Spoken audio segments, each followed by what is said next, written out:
This is a 19,000 series unit.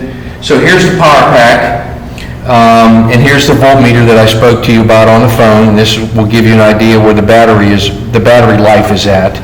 So what you would do to remove the power pack is you're going to remove this bracket right here, which holds the power pack to the back of the lift mast. And what I do is I just tighten it up against the lift mast. And then what I do is I'm going to come around to the front here, or the back side of the battery. So here's the power cord coming up from the motor. You would just pull this out, and here's the 2-button remote.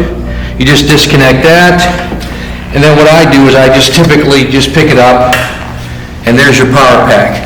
So you have a bracket on the top, and you have a bracket right here that the power pack fits in. To put it back, you just do the opposite. So now that that's in, you would just drop the bracket back down to change it out. Tighten it back up, which now secures the power pack to the back of the mast. And then just come to the back side again here. Here's the power that just slips in there. And then you would just take your 2-button remote control and plug it into the outlet here in the back, and you're ready to go again.